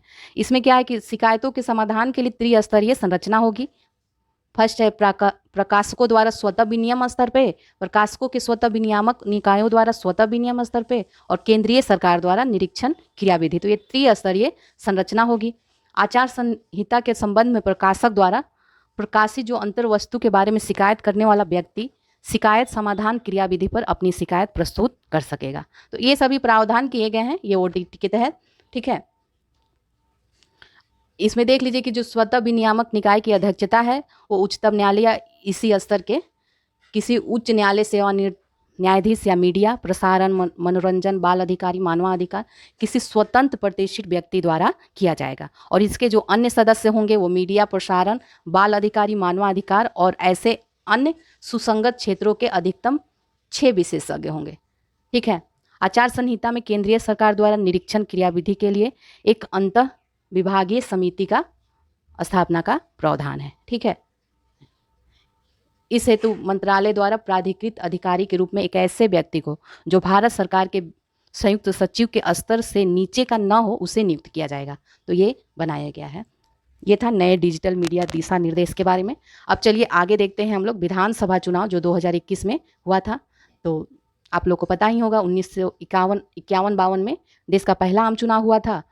और अभी जो विधानसभा चुनाव हुआ है 2021 के अप्रैल मई में 4 राज्यों केरल पश्चिम बंगाल असम तमिलनाडु और एक केंद्र शासित प्रदेश पुडुचेरी में चुनाव संपन्न हुआ था। और इनके बारे में थोड़ा थोड़ा जान लीजिए। पश्चिम बंगाल विधानसभा जो चुनाव हुआ था वो 8 चरणों में कराई गई थी। 8 चरणों में देखा जाए तो ये 27 मार्च से 29 अप्रैल 2021 के बीच संपन्न कराए गए थे। ठीक है, और इसमें देख लीजिए कि कितने किसको मिले हैं। तो 292 सीटों का मतगणना हुआ था 2 मई 2021 को। इसमें जो राजनीतिक दल हैं अखिल भारतीय तृणमूल कांग्रेस इनको 213 सीटें मिली थी, 47.9% सीट मिली थी। और भारतीय जनता पार्टी को 77 और स्वतंत्र 1 और राष्ट्रीय सेकुलर मजलिस पार्टी को 1। तो ये 292 का आंकड़ा दिया हुआ है। इसमें देख लीजिए 38% लगभग 38.13% मिला था भारतीय जनता पार्टी को। और ममता बनर्जी पश्चिम बंगाल की लगातार तीसरी बार मुख्यमंत्री बनी। यद्यपि वे स्वयं नंदी ग्राम विधानसभा सीट से हार गई थी लेकिन फिर भी उनको मुख्यमंत्री बनाया गया। अब देखते हैं तमिलनाडु विधानसभा चुनाव के बारे में। तो ये यहाँ पे 234 विधानसभा सीटों के लिए चुनाव एक ही चरण में हुआ 6 अप्रैल 2021 को। और 2 मई को भी यहाँ 2 मई को ही मतगणना कराई गई। और इसके 234 सीटों में से 133 जो है DMK को प्राप्त हुआ, 66 सीटें AIDMK को प्राप्त हुआ, 18 सीटें भारतीय राष्ट्रीय कांग्रेस ने और 4 सीटें भारतीय जनता पार्टी ने जीती। ठीक है, तो एक समीकरण याद कर लीजिएगा, थोड़ा कभी पूछ लिया जाता है। तो आपने देख लिया 133 DMK को प्राप्त हुआ। और 7 मई 2021 को DMK के जो नेता MK स्टालिन हैं इन्हें तमिलनाडु के नए मुख्यमंत्री के रूप में शपथ ग्रहण कराया गया। ठीक है, इससे पहले 10 वर्षों से जो सत्ता थी तमिलनाडु की वो AIDMK के हाथों में थी। अब देख लीजिए केरल विधानसभा के बारे में। यहाँ 140 विधानसभा सीटों के लिए एक ही चरण में चुनाव संपन्न कराए गए और बहुमत के लिए 71 सीटों की आवश्यकता थी। तो यहाँ कम्युनिस्ट पार्टी ऑफ इंडिया जो मार्क्सवादी के नेतृत्व वाला वाम लोकतांत्रिक मोर्चा ने केरल विधानसभा में 99 सीटें जीतने में कामयाबी पाई, जबकि जो संयुक्त लोकतांत्रिक मोर्चा UDF केवल 41 सीटों पर ही जीत हासिल कर पाए। ठीक है, और फिर पिनराई विजयन को केरल के मुख्यमंत्री के रूप में शपथ ग्रहण कराया गया। ठीक है, और ऐसा केरल के गठन के बाद से पहली बार किसी मुख्यमंत्री ने लगातार दूसरे कार्यकाल हेतु शपथ ग्रहण किया है।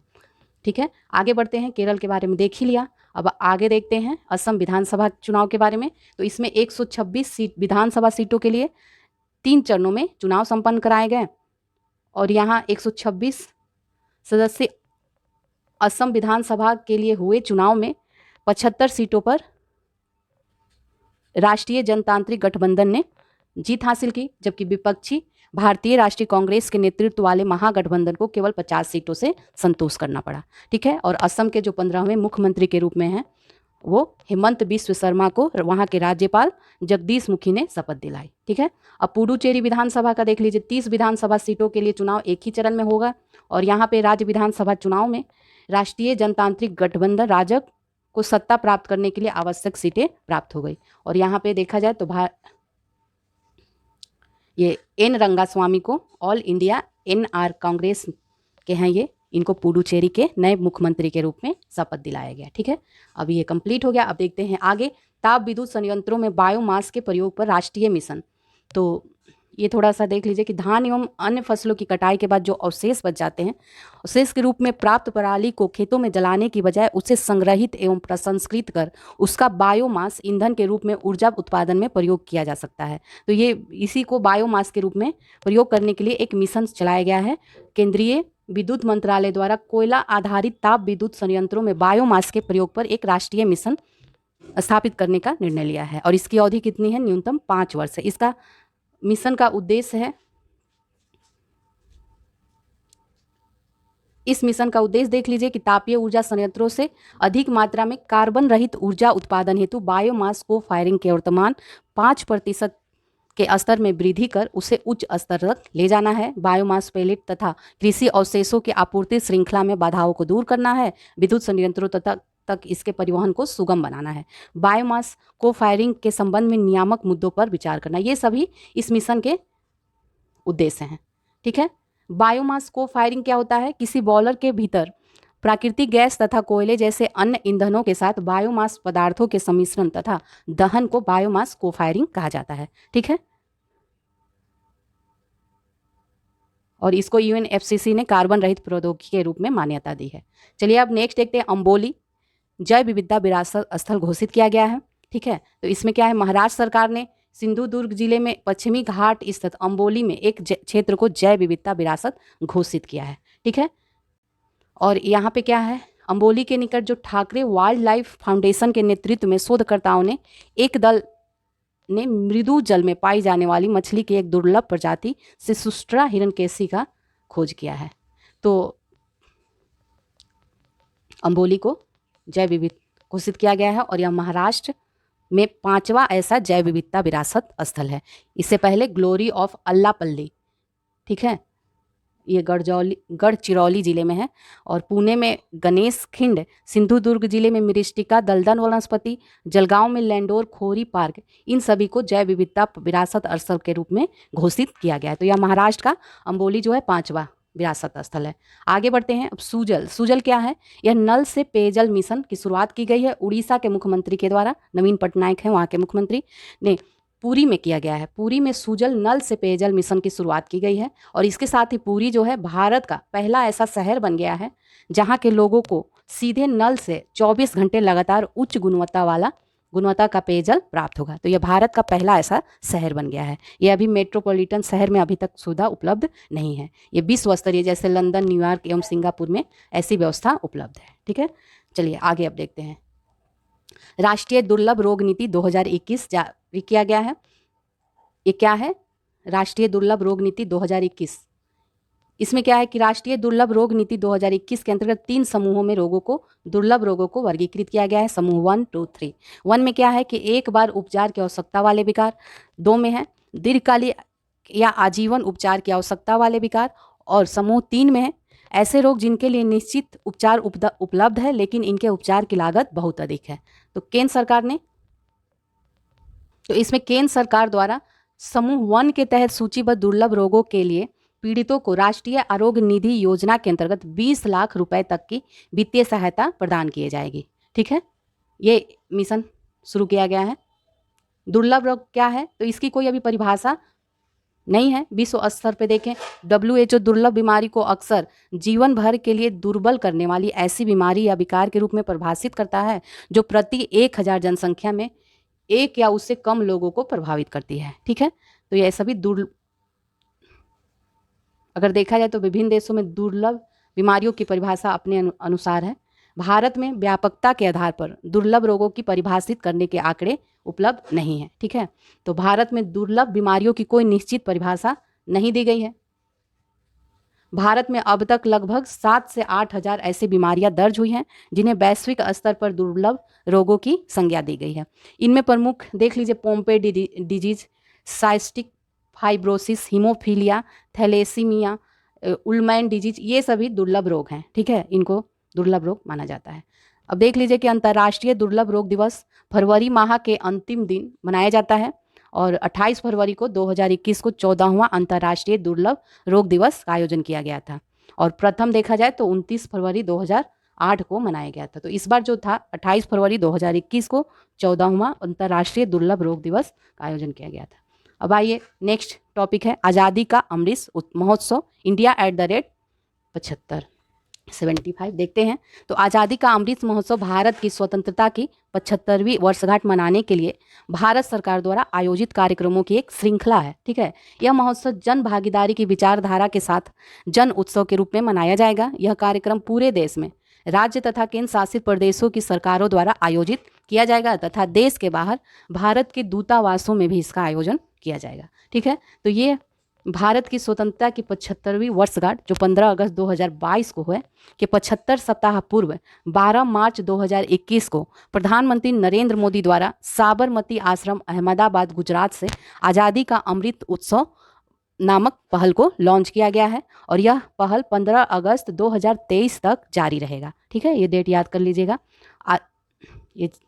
और इसका क्रियान्वयन केंद्रीय गृह मंत्री की अध्यक्षता में एक राष्ट्रीय क्रियान्वयन समिति के द्वारा किया जाएगा। इसमें जो है दिशा निर्देश के लिए प्रधानमंत्री नरेंद्र मोदी की अध्यक्षता में 259 सदस्यीय एक समिति की भी गठित की गई है और केंद्रीय संस्कृति मंत्रालय जो होगा इसमें सहयोगी की भूमिका सहयोगी की भूमिका निभाएगा। और इसके अंतर्गत देखा जाए तो उद्देश्य क्या क्या है, तो इसके जरिए आज़ादी से जुड़े अनेक नाम जो इतिहास के पन्नों में दबे पड़े हैं, अनसंग हीरो जिनको कहा जाता है, उनको सामने लाना है। 1857 से 1947 के मध्य चले स्वतंत्रता संग्राम की जानकारी देशवासियों तथा युवा पीढ़ी को देना है और साथ ही इस कार्यक्रम के माध्यम से विश्व के सामने 75 वर्षों की उपलब्धियों का प्रदर्शन करना तथा अगले 25 वर्षों के लिए देश के संकल्प की एक रूपरेखा तैयार करना है। ठीक है, ये सभी है। और भारत की स्वतंत्रता की जो 75वीं वर्षगांठ है उसके 5 स्तंभ हैं। कौन कौन, तो ये है स्वतंत्रता संग्राम, 75 वर्ष पर विचार, 75 वर्ष की उपलब्धियां और 75 वर्ष पर कार्य तथा 75 वर्ष पर संकल्प, ये सभी 5 स्तंभ हैं। ठीक है, तो ये था। अब नेक्स्ट देखते हैं युवा प्रधानमंत्री योजना। तो ये क्या है, उच्च शिक्षा विभाग के द्वारा 30 वर्ष से कम आयु के युवा और नवोदित लेखकों को प्रशिक्षित करने के लिए युवा प्रधानमंत्री योजना को लॉन्च किया गया है। ओके, अब इसमें क्या है, इसका अगर हम लोग फुल फॉर्म देखा जाए तो इसका फुल फॉर्म है young upcoming and versatile authors. युवा योजना इंडिया @75 परियोजना जो है आज़ादी का अमृत उत्सव का अंग है ये। ठीक है, तो युवा महोत्सव, एक मिनट, युवा प्रधानमंत्री योजना जो है आज़ादी का अमृत महोत्सव का एक अंग है। ओके, आगे बढ़ते हैं। अब सघन मिशन इंद्रधनुष 3.0 का शुभारंभ किया गया है। इससे पहले इंद्रधनुष 2.0 1.0 की सफलता के बाद ऐसा किया गया है।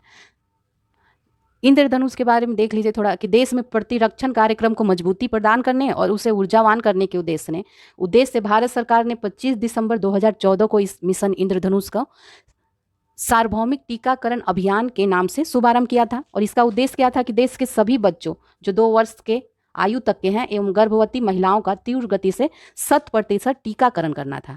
ठीक है, तो अगस्त 2017 तक मिशन इंद्रधनुष के 4 चरणों का सफल संचालन किया गया है। अब 8 अक्टूबर 2017 को सघन मिशन इंद्रधनुष के नाम से लॉन्च किया गया है और सघन मिशन इंद्रधनुष 2.0 को दिसंबर 2019 से मार्च 2020 तक संचालित किया गया था। अब क्या है कि अब 3.0 इसका शुरू किया गया है। तो केंद्रीय स्वास्थ्य और परिवार कल्याण मंत्रालय ने सघन मिशन इंद्रधनुष 3.0 का शुभारंभ किया है और इस अवसर पर IMI 3.0 पोर्टल और इस मिशन के परिचालन के लिए दिशा निर्देश भी जारी किया है। अब इस मिशन को 22 फरवरी 2021 से 22 मार्च 2021 के मध्य 15-15 दिनों के 2 दौर में संचालित किया गया और ये 29 राज्यों और केंद्र शासित प्रदेशों में पूर्व चिन्हित 250 जो जिले और शहरी क्षेत्र थे वहाँ संचालित किया गया। इसका फोकस देखा जाए तो मुख्यतः क्या है कि ऐसे बच्चे और गर्भवती महिलाएं पर था जो कोविड-19 महामारी के कारण टीकाकरण से वंचित रह गए थे और इस मिशन के अंतर्गत प्रवासन स्थलों से पलायन करने वाले लाभार्थियों और सुदूर क्षेत्रों के लोगों को भी लक्षित किया गया है। ठीक है, मिशन के तहत देश के सभी जिलों में 90% तक पूर्ण टीकाकरण कवरेज प्राप्त करने का लक्ष्य प्राप्त किया गया। ठीक है, अब नेक्स्ट आते हैं चमोली त्रासदी। ठीक है, तो 7 फरवरी 2021 को चमोली उत्तराखंड में है। नंदा देवी पर्वत की ढलान पर एक ग्लेशियर टूटने से धौली गंगा व ऋषि गंगा नदी में बाढ़ से तटवर्ती इलाकों में भीषण तबाही मचाई। ठीक है, इस बाढ़ के फलस्वरूप क्या हुआ कि तपोवन विष्णुगढ़ जो 520 मेगावाट एवं ऋषि गंगा लघु जल विद्युत परियोजना जो थी 13.2 मेगावाट की थी, सबसे ज़्यादा ये प्रभावित हुई है। ऋषि गंगा जो है अलकनंदा नदी की सहायक नदी है, याद रखिएगा। अब आगे देखिए चमोली के बारे में कि अगस्त 2021 में उत्तराखंड के चमोली जिले के माना गांव में भारत के सबसे ऊंचाई वाले हर्बल पार्क का उद्घाटन किया गया है। ठीक है, और इस हर्बल पार्क को केंद्र सरकार की प्रतिपूरक वनीकरण कोष प्रबंधन और योजना प्राधिकरण योजना के तहत विकसित किया गया है। यह 11,000 फीट की ऊंचाई पर स्थित भारत चीन सीमा के करीब है। माना चीन सीमा माना स्थान है। माना जो है चीन की सीमा से लगे चमोली में अंतिम भारतीय गांव है। ठीक है, तो यह एक गांव है जो चीन की सीमा से लगे चमोली का अंतिम भारतीय गांव है। ठीक है, अब आगे बढ़ते हैं। नेक्स्ट है रतले पनबिजली परियोजना। तो प्रधानमंत्री की अध्यक्षता में केंद्रीय मंत्रिमंडल ने 850 मेगावाट क्षमता की रतले पनबिजली परियोजना की शुरुआत की है और ये कहाँ, जम्मू कश्मीर के किश्तवाड़ जिले में चिनाब नदी पे किया गया है। कहाँ पे किया गया है?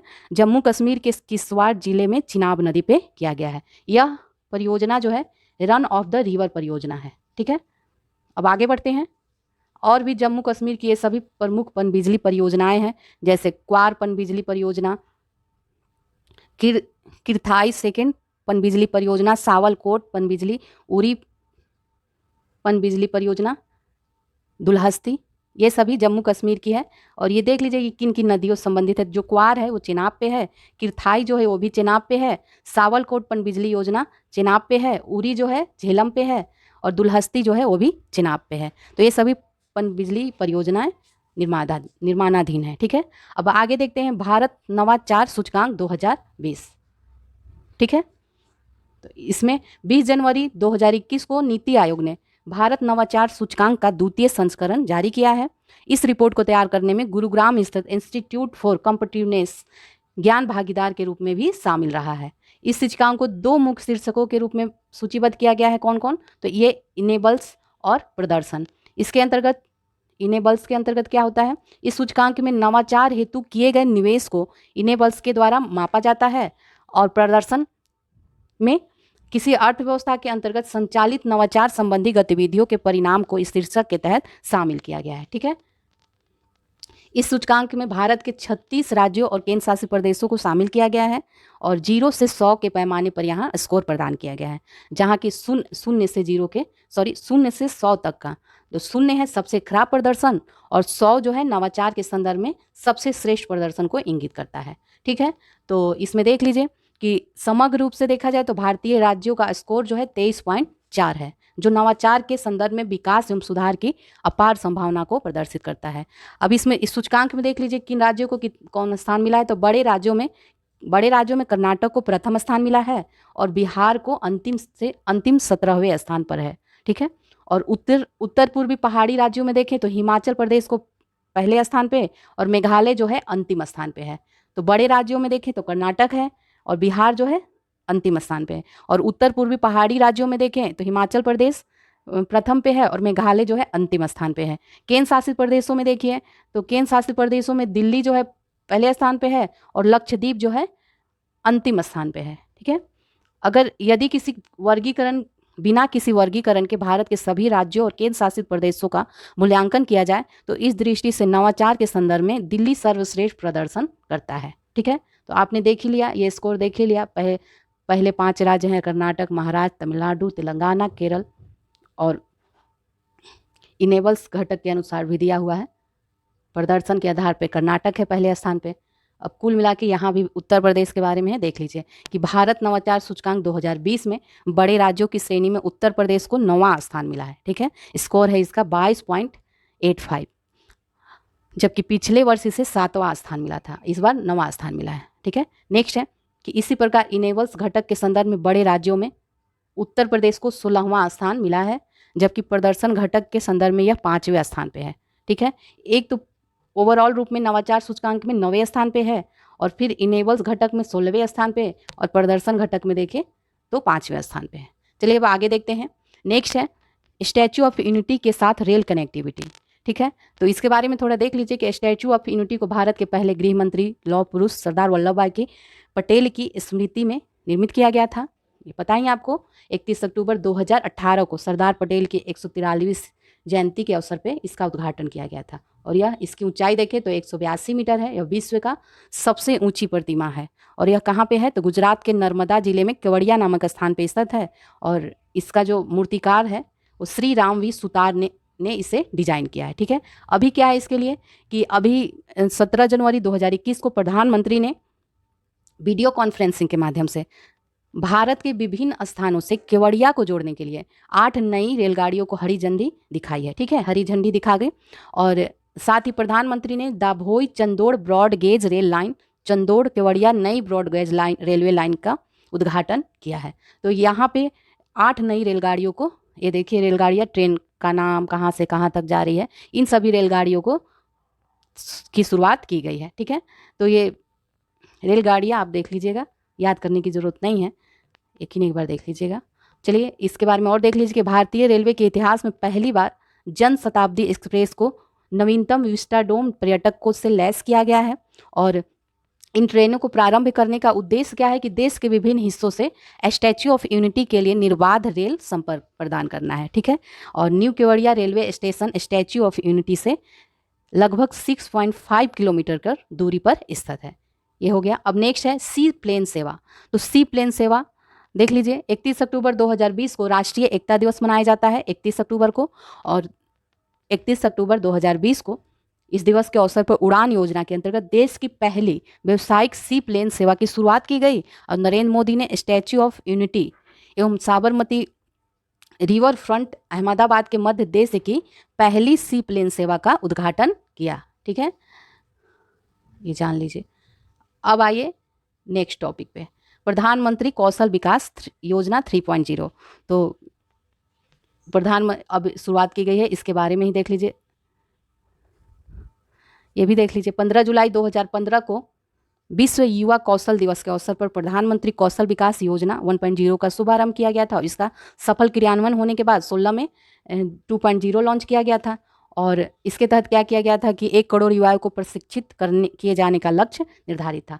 अब क्या है, अब 3.0 का शुभारंभ किया गया है। प्रधानमंत्री कौशल विकास योजना 3.0 का शुभारंभ किया गया है, और इस योजना को 28 राज्यों में 8 केंद्र शासित प्रदेशों के 717 जिलों में लॉन्च किया गया है। ठीक है,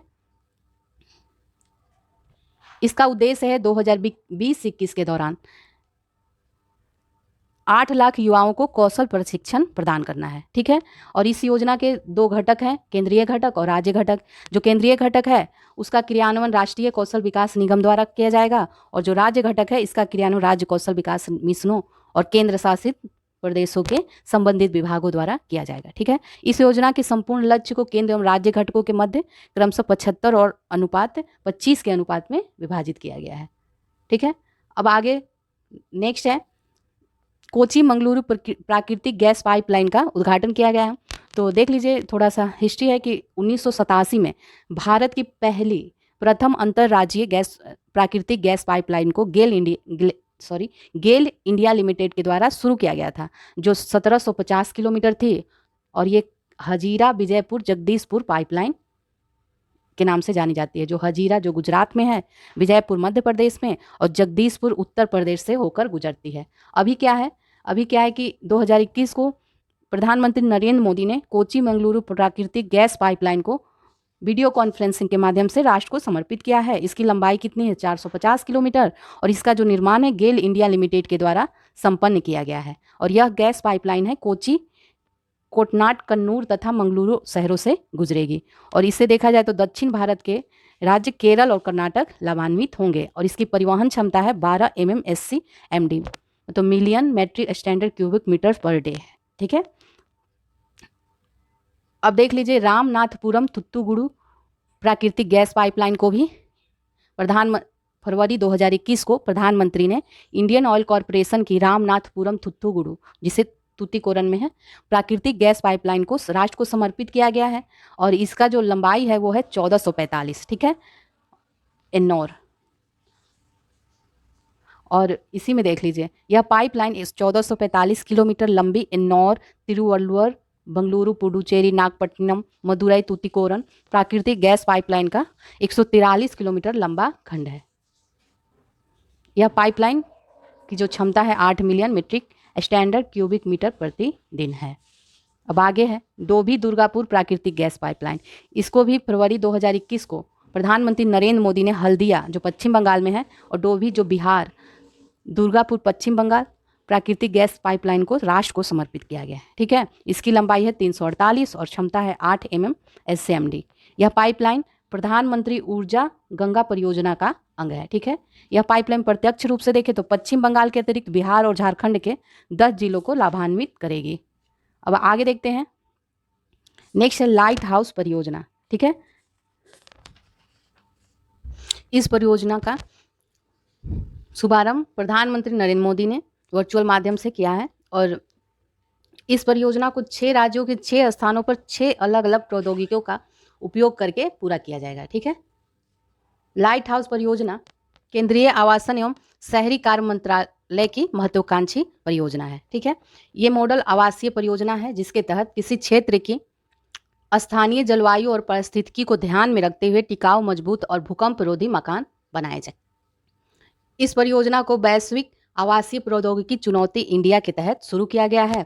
और इसके तहत देख लीजिए 6 राज्यों, अगरतला जो त्रिपुरा में है, रांची झारखंड, इंदौर मध्य प्रदेश, लखनऊ उत्तर प्रदेश, राजकोट गुजरात, चेन्नई तमिलनाडु में मकान बनाए जाएंगे इन 6 जगहों पे। इस परियोजना के तहत 1000 मकानों का निर्माण किया जाएगा। चलिए अब आगे देखते हैं, इसमें देख लीजिए उत्तर प्रदेश का लखनऊ में कनाडा के सहयोग से 1040 मकान बनाए जाएंगे। और इस परियोजना के तहत जो मकानों का निर्माण है वो 12 माह में पूर्ण किया जाएगा। इसी समय प्रधानमंत्री ने 9 रीति नामक टेक्नोलॉजी का शुभारंभ किया है। अब देखिए सवी किसान रेल।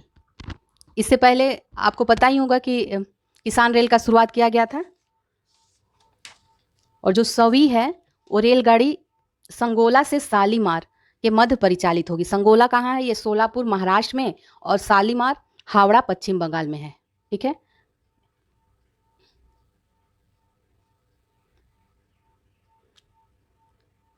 और 30 जुलाई 2021 तक की स्थिति के अनुसार देखें तो देश भर में 72 मार्गों पर 1040 किसान रेल सेवाओं का परिचालन किया जा रहा है।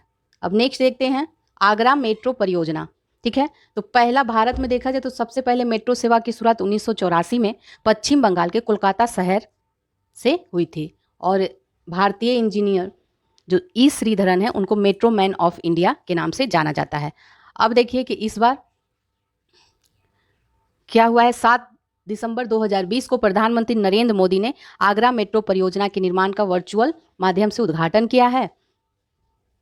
और इसकी जो आगरा मेट्रो परियोजना के अंतर्गत 2 कॉरिडोर का निर्माण किया जाएगा। इसकी लंबाई है 29.4 किलोमीटर। ठीक है, इसमें 2 कॉरिडोर हैं, ईस्ट गेट से सिकंदरा एक है और दूसरा है आगरा कैंट से कालिंदी बिहार। ठीक है, इस परियोजना का वित्त पोषण भारत सरकार तथा उत्तर प्रदेश सरकार द्वारा समान समता आधार पर और अंशतः देखा जाए तो अंतर्राष्ट्रीय वित्तीय एजेंसियों से ऋण के माध्यम से किया जा रहा है। अब आगे देखिए, उत्तर प्रदेश में प्रथम मेट्रो सेवा जो देखा जाए तो लखनऊ मेट्रो है जो 2017 से परिचालन में है, जबकि दूसरी मेट्रो सेवा नोएडा मेट्रो है जो 2019 से परिचालन में है। अब आगे देखते हैं मेट्रो लाइट और मेट्रो नियो क्या है। तो केंद्रीय बजट 2021-22 में केंद्र सरकार द्वारा मेट्रो लाइट एवं मेट्रो नियो नामक 2 नई प्रौद्योगिकियों की तैनाती प्रस्तावित की गई है। ठीक है, तो इसे याद रखिएगा, केंद्रीय बजट 2021-22 में इसका जिक्र हुआ है। गोरखपुर में मेट्रो लाइट परियोजना कार्यान्वित की जा रही है जिसके वर्ष 2024 तक पूर्ण होने की संभावना है। गोरखपुर मेट्रो लाइट परियोजना की प्रस्तावित लंबाई कितनी है? तो 27.84 किलोमीटर है। अब आगे देखते हैं, भारत के शीर्ष 10 पुलिस थाने 2020 जारी किया गया है, केंद्रीय गृह मंत्रालय द्वारा इसे जारी किया गया है। देश के 16,671 पुलिस थानों में से शीर्ष 10 पुलिस थानों का चयन किया गया। इसमें सबसे पहले स्थान पे मणिपुर थौबल जिला का नोंगपोक सेकमी पुलिस थाना है पहले स्थान पे। ठीक है, मणिपुर का थौबल जिला में नोंगपोक सेकमी पहले स्थान पे है।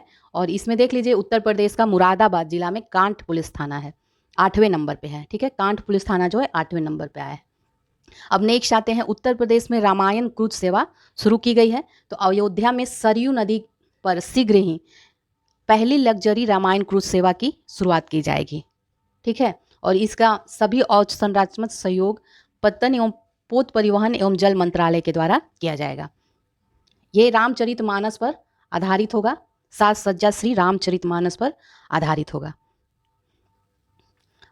आगे है एकता क्रूज सेवा क्या है। तो अक्टूबर 2020 को प्रधानमंत्री नरेंद्र मोदी ने केवड़िया में एकता क्रूज सेवा का उद्घाटन किया है।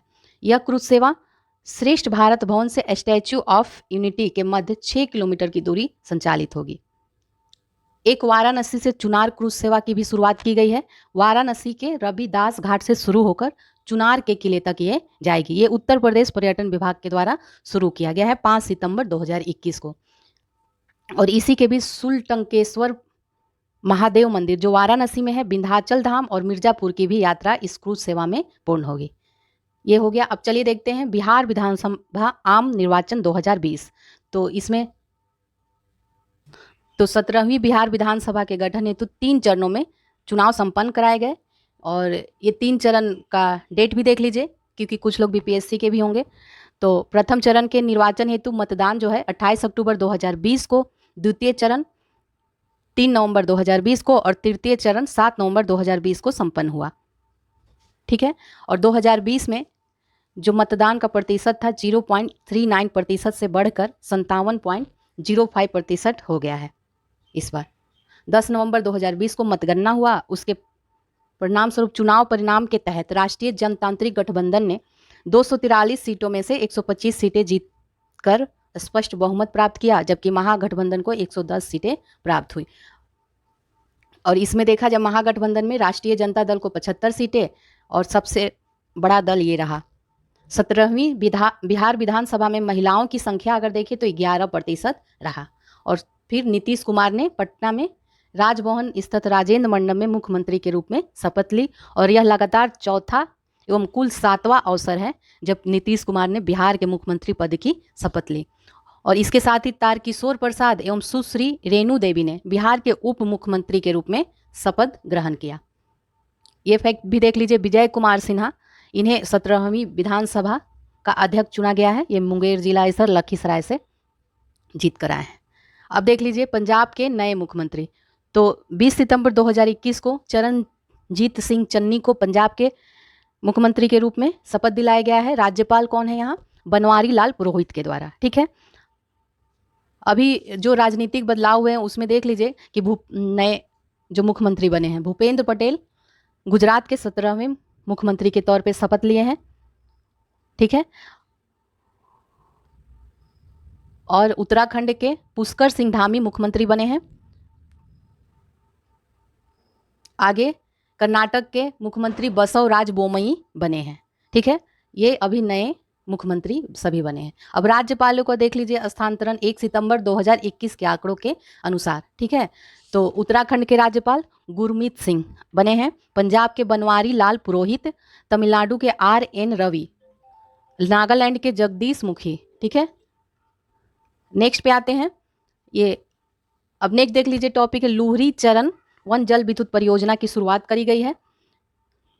यह परियोजना हिमाचल प्रदेश के शिमला और कुल्लू जिलों में सतलज नदी पर स्थित है। 210 मेगावाट इसकी क्षमता है। इस परियोजना का निर्माण जो होगा 3 चरणों में होगा। ठीक है, अब आगे बढ़ते हैं, इसमें और कुछ है नहीं। नेक्स्ट है पब्लिक अफेयर इंडेक्स 2020 जारी किया गया है। तो यह 30 अक्टूबर 2020 को जारी किया गया है, पब्लिक अफेयर इंडेक्स 2020 शीर्षक से। ठीक है, इसमें 2019-20 के दौरान भारत के राज्यों के प्रशासन की गुणवत्ता का आकलन प्रस्तुत किया गया है। यह इंडेक्स जो है पब्लिक अफेयर सेंटर के द्वारा जारी किया जाता है और ये 5वां संस्करण है। ये 3 स्तंभों, 5 विषयों और 13 सतत विकास लक्ष्यों के आधार पर जारी किया जाता है। 3 स्तंभ ये देख लीजिए, और इसमें ये देख लीजिए कि इसमें बड़े राज्यों की श्रेणी में केरल को सर्वश्रेष्ठ और छोटे राज्यों में गोवा को सर्वश्रेष्ठ और केंद्र शासित प्रदेशों में देखा जाए तो चंडीगढ़ को सर्वश्रेष्ठ दिया गया है स्थान। चलिए अब आगे देखते हैं मिशन शक्ति का 3य चरण। 17 अक्टूबर 2020 को उत्तर प्रदेश के मुख्यमंत्री योगी आदित्यनाथ ने महिलाओं एवं बालिकाओं की सुरक्षा, सम्मान एवं स्वावलंबन के उद्देश्य से बलरामपुर जनपद के देवी पाटन शक्ति पीठ से मिशन शक्ति अभियान का प्रारंभ किया है। ठीक है, ये एक फैक्ट है कि इस बलरामपुर जिला में बलात्कार के पश्चात मृत्यु का शिकार हुई एक 22 वर्षीय दलित महिला के सम्मान में मिशन शक्ति अभियान का प्रारंभ किया गया है। ठीक है, इसमें क्या है कि महिलाओं, बेटियों और बच्चों की सुरक्षा, गरिमा एवं स्वावलंबन को बढ़ावा देने के उद्देश्य से इस अभियान की शुरुआत की गई है और महिला एवं बाल विकास विभाग और बाल विकास सेवा एवं पुष्टाहार विभाग की ओर से प्रदेश भर में संयुक्त रूप से इस अभियान का संचालन किया जाएगा। ठीक है, और 21 अगस्त 2021 को केंद्रीय वित्त मंत्री निर्मला सीतारमण की उपस्थिति में उत्तर प्रदेश में मिशन शक्ति के 3रे चरण का शुभारंभ किया गया है और यह चरण 31 दिसंबर 2021 तक आयोजित किया जाएगा। ठीक है, और इस अवसर पर 75 महिलाओं को सम्मानित भी किया गया। आगे बढ़ते हैं, भारत पर्यटन सांख्यिकी 2020। अक्टूबर 2020 में पर्यटन मंत्रालय भारत सरकार द्वारा भारत पर्यटन सांख्यिकी 2020 जारी किया गया है। इसके जो स्मरणीय तथ्य है वो देख लीजिए कि इस रिपोर्ट के अनुसार अंतर्राष्ट्रीय पर्यटकों के आगमन के मामले में संपूर्ण विश्व में भारत का जो हिस्सा है वो 1.23% है। ठीक है, और पर्यटक आगमन के मामले में संपूर्ण विश्व में भारत का 23वां स्थान है और अंतर्राष्ट्रीय पर्यटन से प्राप्तियों के मामले में भारत का संपूर्ण विश्व में 12वां स्थान है। एशिया एवं एशिया प्रशांत क्षेत्र में अंतर्राष्ट्रीय पर्यटकों के आगमन के मामले में भारत का स्थान 8वां रहा और अंतर्राष्ट्रीय पर्यटन प्राप्तियों के मामले में 6वां रहा। ठीक है, इसमें ये एक तथ्य देख लीजिए कि 2019 के दौरान भारत में 10.93 मिलियन विदेशी पर्यटकों का आगमन हुआ, जो 3.5% पिछले वर्ष से वृद्धि है। ठीक है, चलिए अब आगे देखते हैं 2019 के दौरान जो भारत में विदेशी पर्यटक आगमन, तो उसके 5 स्रोत देश देख लेते हैं। तो पहले स्थान पे इसमें बांग्लादेश है, दूसरे स्थान पे संयुक्त राज्य अमेरिका, तीसरे में यूनाइटेड किंगडम और ऑस्ट्रेलिया और कनाडा इसके बाद। ठीक है, अब इसमें देख लीजिए कि राज्यों में दिया हुआ है। तो 2019 के दौरान घरेलू पर्यटकों के आगमन के मामले में सबसे पहले स्थान पे उत्तर प्रदेश है, फिर तमिलनाडु और उसके बाद आंध्र प्रदेश और फिर कर्नाटक और महाराष्ट्र है। ठीक है, अब ये आपका कंप्लीट हो गया। नेक्स्ट देखते हैं जोजिला टनल। तो जोजिला टनल का शुभारंभ किया गया, इसकी लंबाई जो है 14.15 किलोमीटर है। यह टनल राष्ट्रीय राजमार्ग संख्या 1 पर जोजिला दर्रे के नीचे लगभग 3000 मीटर की ऊंचाई पर निर्मित किया जाएगा। ठीक है, जम्मू कश्मीर में। ठीक है, यह सुरंग जो है श्रीनगर को द्रास एवं कारगिल से होते हुए लेह से जोड़ेगा।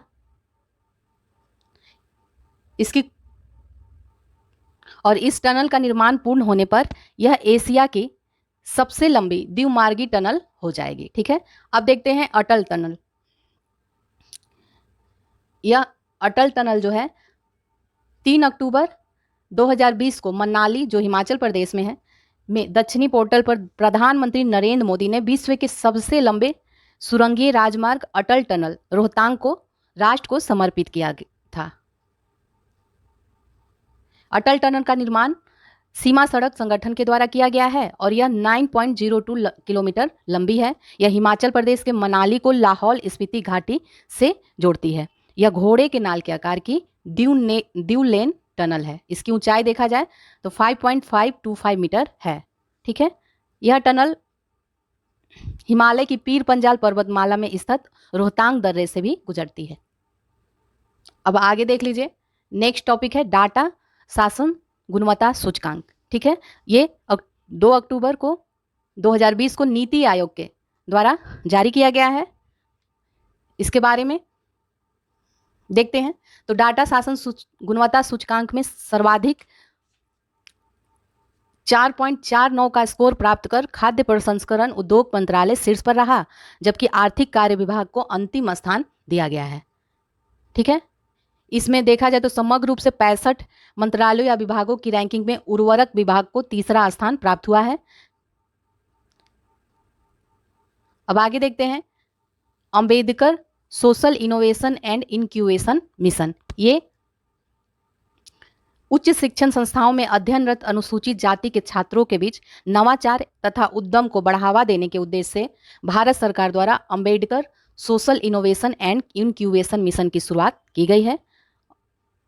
इसमें 30 सितंबर 2020 को अनुसूचित जाति के छात्रों के लिए संयुक्त पूंजी कोष के तहत इस मिशन का शुभ आरंभ किया गया है। इसका उद्देश्य क्या है कि दिव्यांगों को विशेष वरीयता के साथ अनुसूचित जाति के युवाओं के बीच उद्यमिता को बढ़ावा देना, विज्ञान एवं प्रौद्योगिकी विभाग द्वारा स्थापित प्रौद्योगिकी बिजनेस इंक्यूबेटर के साथ तालमेल के माध्यम से वर्ष 2024 तक 1000 अभिनव विचारों का समर्थन करना है। ठीक है, और एक और है, देख लीजिए कि स्टार्टअप पहलों से संबंधित विचारों को व्यावसायिक स्तर पर प्राप्त कर लेने तक उदार समता परक सहयोग द्वारा समर्थन एवं प्रोत्साहन देना इसका उद्देश्य है। चलिए अब आगे देखते हैं। जम्मू एवं कश्मीर जैव विविधता परिषद की स्थापना की गई है।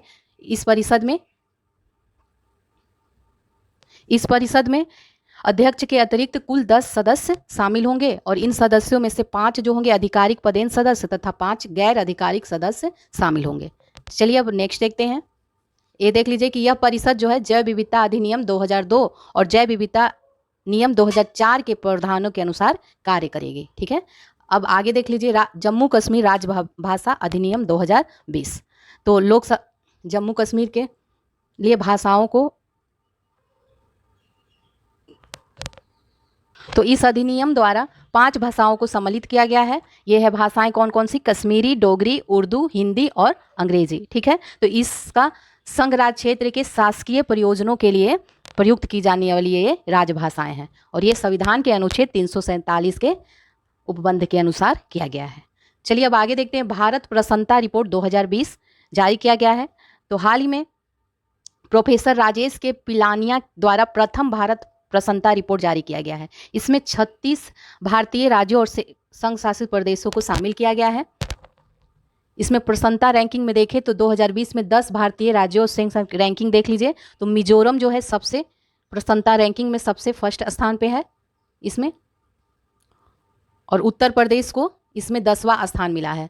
ठीक है, तो जो मिजोरम है वो पहले स्थान पे है और उत्तर प्रदेश जो है 10वें स्थान पे उसको रखा गया है। सभी राज्यों में, केंद्र शासित प्रदेशों में समग्र रूप से देखें तो मिजोरम को प्रथम स्थान मिला है और केंद्र शासित प्रदेशों में देखें तो अंडमान निकोबार द्वीप समूह को प्रथम स्थान में, और बड़े राज्यों में देखें तो शीर्ष स्थान पे पंजाब को मिला है और छोटे राज्यों में मिजोरम को। उत्तर भारत में प्रसन्नता रैंकिंग में शीर्ष 3 राज्य हैं, पंजाब, उत्तर प्रदेश और हरियाणा। ठीक है, दक्षिण राज्यों में देखें तो पुडुचेरी पहले स्थान पे है। समग्र रैंकिंग में छत्तीसगढ़ को अंतिम स्थान दिया गया है और समग्र रैंकिंग में उत्तर प्रदेश को 10वें स्थान पर रखा गया है और इसका जो स्कोर है वो 3.41 स्कोर है। ठीक है, अब आगे इसमें एक फैक्ट और देख लीजिए कि वर्ष 2025 में प्रसन्नता रैंकिंग में उत्तर प्रदेश का जो स्थान है 19वां और स्कोर 4.17 होगा। ये इस रिपोर्ट के अनुसार था। अब देखते हैं आगे। आनंदम द सेंटर फॉर हैप्पीनेस। तो 30 मार्च 2021 को केंद्रीय शिक्षा मंत्री द्वारा IIM जम्मू में आनंदम द सेंटर फॉर हैप्पीनेस का उद्घाटन किया गया है। यह केंद्र राष्ट्रीय शिक्षा नीति 2020 के प्रावधानों के अनुसार कार्य करेगा। इसकी टैगलाइन क्या है? सर्वभूति हितेरता, जिसका अर्थ होता है सदा सबके कल्याण के लिए प्रेरित हो। ठीक है, आगे देखते हैं मिशन कर्मयोगी। इसके बारे में जो तथ्य है देख लीजिए। 2 सितंबर 2020 को प्रधानमंत्री नरेंद्र मोदी की अध्यक्षता में केंद्रीय मंत्रिमंडल ने मिशन कर्मयोगी राष्ट्रीय लोक सेवा क्षमता विकास कार्यक्रम को मंजूरी प्रदान दी है। और ये मिशन कर्मयोगी लोक सेवा क्षमता विकास के लिए एक नई राष्ट्रीय अवसंरचना है। इसमें 86 लाख केंद्रीय कर्मचारियों को आच्छादित करने के लिए 2020 से 21 से लेकर 2024-25 तक कुल 510.86 करोड़ रुपए की धनराशि व्यय की जाएगी।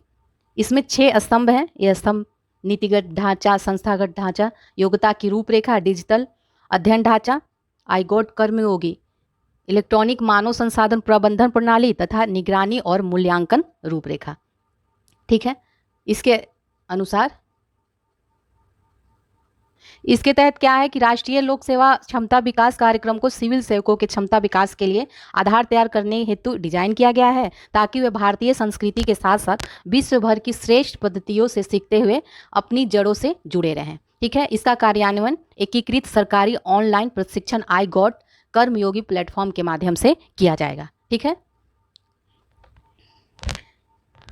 अब देख लेते हैं।